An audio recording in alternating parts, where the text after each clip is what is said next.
Bienvenue dans Témoin de sa grâce, l'espace où des voix s'élèvent pour témoigner de la beauté de ce que Dieu accomplit encore aujourd'hui. Ici, nous partageons des histoires vraies, des parcours transformés, des cœurs restaurés et des vies touchées par la grâce infinie de notre Seigneur Jésus-Christ. C'est Dieu qui écoute, qui guérit, qui révèle et qui se manifeste d'une manière ou d'une autre à chacun de nous. Préparons-nous à être encouragés, fortifiés et édifiés par des témoignages authentiques qui nous rappellent que Jésus-Christ est Seigneur, hier, aujourd'hui et pour l'éternité. Le témoignage que nous allons écouter aujourd'hui, c'est le témoignage de la pure grâce de notre Seigneur. Quel que soit ce que nous étions, quand nous venons à Jésus-Christ, nous devenons une nouvelle créature. Il devient notre berger et nous sa brebis.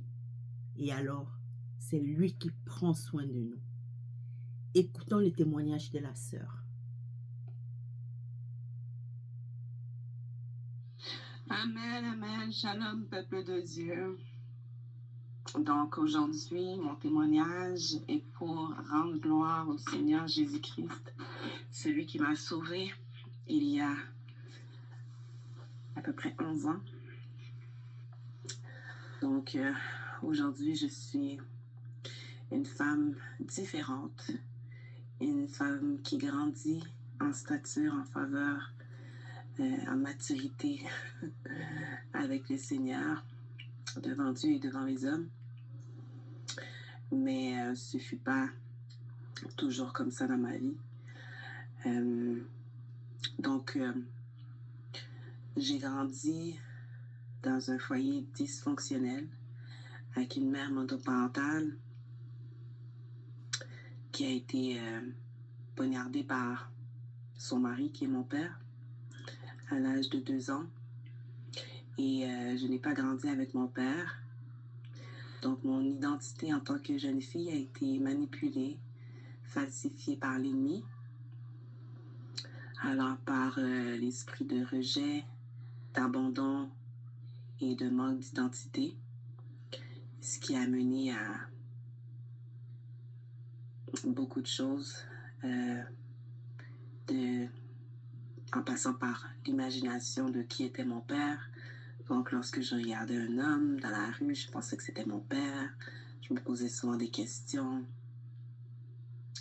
Et par la suite, lorsque j'ai grandi, mais ça s'est manifesté par des relations toxiques, de la violence, le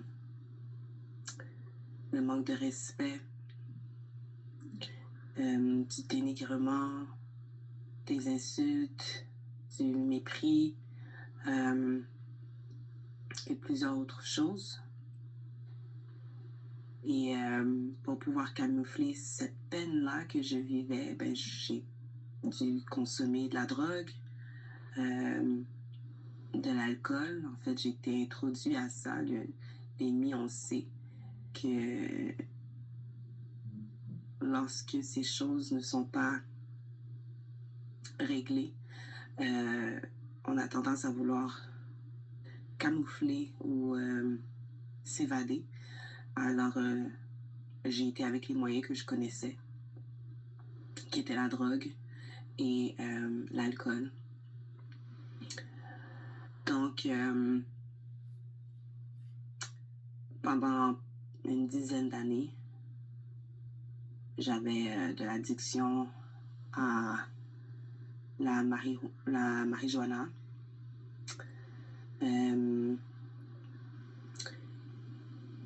Et j'ai essayé plusieurs autres drogues aussi. En fait, l'audace que j'avais, c'était pas pour les choses de Dieu parce que j'avais entendu parler du Seigneur.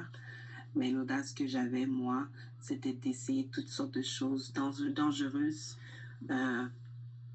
qui auraient pu vraiment me détruire. Donc, toutes sortes de drogues, la marijuana, l'ecstasy, le speed, les buvoirs, les champignons magiques. Donc, alors, c'est ça. Donc, j'étais dans une relation vraiment toxique pendant plusieurs années. Et puis, j'ai fait des choses pour pouvoir démontrer mon amour pour cette personne et démontrer que j'étais capable, en fait, de tout faire parce que j'avais peur de perdre cette personne. Et à mon détriment, ça a été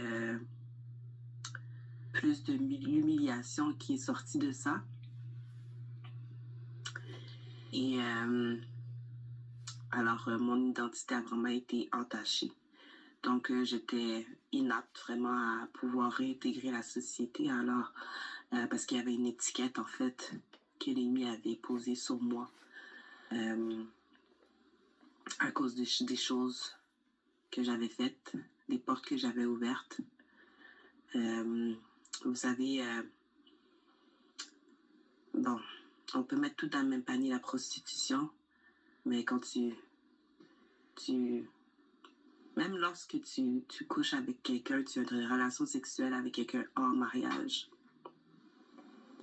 c'est considéré comme de la prostitution, mais lorsque tu fais l'acte, en fait, de te prostituer pour de l'argent, que ce soit par les massages, que ce soit danser dans les clubs ou faire de l'escorte, c'est sûr que lorsque c'est pour de l'argent, c'est encore plus mal vu par la société.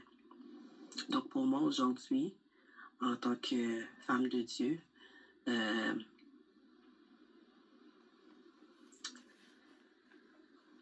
toutes ces choses devant Dieu, vraiment c'est de la prostitution. Dès que nous sommes infidèles, de l'adultère aussi, infidèles à notre Dieu, ça devient de l'adultère et nous sommes c'est considéré comme de la prostitution. Alors, pour moi, j'étais adultère, je me suis prostituée, j'étais droguée et mais j'avais vraiment un cri du cœur lorsque Jésus est venu, il a frappé à la porte de mon cœur en 2015. En fait, en 2014, j'ai répondu. Il est venu souper avec moi. Il m'a parlé. Mais j'étais pas tout à fait prête. Il y avait beaucoup de choses qui causaient obstacle à ma marche avec lui. Donc, il a été patient. Et en 2015, par l'entremise d'une amie qui avait donné sa vie au Seigneur, j'ai moi-même donné ma vie au Seigneur. Donc, il a commencé à mettre de l'ordre dans ma vie. Tout ce que j'avais pas terminé, j'ai pu terminer. Lorsque j'étais dans le monde, j'ai posé des actes par peur. Et toute chose que je faisais, que j'entreprenais, était toujours interrompue par un esprit de sabotage qui venait de moi-même. Mais lorsque j'ai donné ma vie au Seigneur, j'ai pu terminer tout ce que j'avais commencé. Et ça se poursuit encore aujourd'hui, par la grâce de Dieu. Donc, aujourd'hui, je suis rachetée, je suis justifiée, je suis élevée, assise dans les lieux célestes avec mon Dieu. Et le Saint-Esprit vraiment est... Vous savez, l'ennemi va utiliser les drogues et l'alcool pour qu'on soit enivré. Mais lorsqu'on est rempli du Saint-Esprit, lorsque je suis rempli du Saint-Esprit, il n'y a rien qui est comparable à tout ce que j'ai pu consommer. Sa paix, la sécurité, sa consolation, Sa présence est saine. Sa présence est vraiment sainte. Donc, c'est ce que le Seigneur a fait dans ma vie et qu'il continue à faire. Alors, soyez bénis et que le Seigneur puisse continuer à vous toucher et que vous puissiez avoir des rencontres intimes et continuelles avec lui. Amen. Amen. Le témoignage de la sœur allait d'une repentance, d'une glorification. En fait, elle a tout dit. Elle a vraiment tout dit dans son témoignage. Vous voyez d'où Jésus-Christ est allé la sortir. Toi, mon frère, toi, ma sœur, qui pense que tu t'es éloigné, que tu es très loin. Ah, on n'est jamais assez loin pour Jésus-Christ. Lui, il ne juge pas.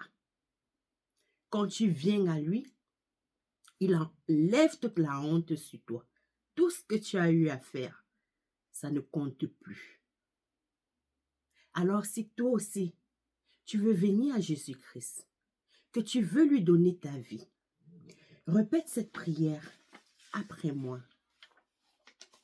Seigneur Jésus, je te reconnais comme mon Seigneur et Sauveur. Et je confesse que tu es le Fils de Dieu. Je crois à ta mort sur la croix pour le pardon de mes péchés, à ton sang qui a coulé pour me laver, me purifier et me sanctifier. Je crois à ta résurrection qui me donne le salut. Je suis dès à présent une nouvelle créature en toi, Jésus-Christ. Amen. Que Dieu vous bénisse.